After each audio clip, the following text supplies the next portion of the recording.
Nasihat Ustadz untuk seorang suami yang belum berani meninggalkan pekerjaan yang haram dengan alasan bagaimana kehidupan keluarganya nanti. Jangan suudzon kepada Allah.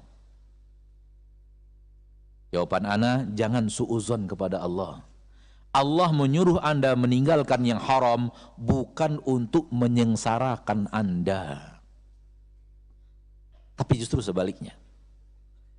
Allah menyuruh Anda meninggalkan yang haram untuk membuat diri Anda bahagia, tenang, tentram, dan jauh dari malapetaka. Banyak orang berpikir pikiran duniawi yang dimasuki oleh hawa nafsu dan syaitan. Kalau saya tinggalkan pekerjaan ini, dia sudah tahu haram, saya tinggalkan, lalu bagaimana nanti saya menafkahi keluarga saya dan semacamnya. Apakah Allah menyuruh Anda meninggalkan yang haram untuk membuat Anda sengsara? Allah menyuruh Nabi Ibrahim meninggalkan istrinya dan anaknya di negeri yang tak ada tanaman, tak ada air, tak ada manusia, hewan pun nggak mau hidup di situ. Apakah untuk membuat mereka sengsara? Berat iya, tapi ada solusi. Allah memberikan solusi, bahkan memberikan berkah yang luar biasa setelah itu.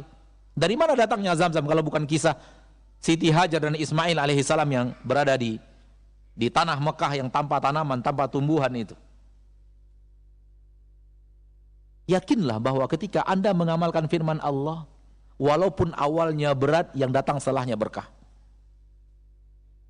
Dan jangan pernah berasumsi ketika meninggalkan yang haram, pindah kepada yang halal, harus gajinya sama. Atau lebih baik gajinya. Dari mana datangnya kaidah itu? Nggak ada kaidah itu dalam syariat kita. Kalau ada orang yang mendapat itu, alhamdulillah. Tapi rata-rata orang yang meninggalkan yang haram, dia akan diuji dulu dengan kesabaran setelah dia meninggalkan yang haram itu. Baru setelah Allah melihat mujahadahnya, kejujurannya, Allah berikan kelapangan. Sampai kemudian Allah berikan berkah. Kita melihat orang-orang yang dulu necis dengan pekerjaan haramnya, kemudian berhenti jadi pedagang cendol, pedagang bubur, pedagang apa. Tapi ketika kita tanyakan kepadanya, dia mengatakan hidup saya sekarang jauh lebih nyaman daripada saya bernecis-necis dulu di kehidupan saya yang tidak diridhoi Allah tabaraka wa ta'ala. Dulu Masya Allah kulitnya terjaga, sekarang hitam legam di bawah sinar matahari setiap hari.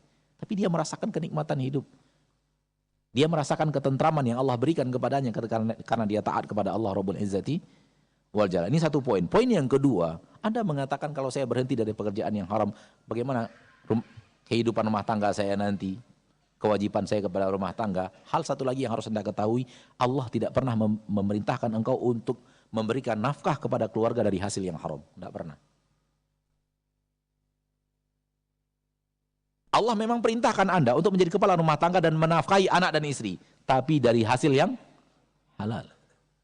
Poin dua ini harus ditanamkan sekuat-kuatnya di dalam hati, dan saya berharap pulang dari sini diskusi sama istri, siap untuk berhadapan dengan hal-hal yang mungkin saja akan berat setelah ini. Diskusikan untuk mencari ridho Allah. Dunia ini terlalu singkat untuk dipertahankan. Siapa tahu bulan yang akan datang, tahun yang akan datang, kita sudah harus berpisah dari kehidupan kita di permukaan. Bagaimana nasib Anda kalau seandainya berpisah dalam keadaan Anda tahu di atas yang haram masih dilakoni setiap hari? Apa yang akan terjadi? Maka berpikirlah dengan jernih untuk akhirat.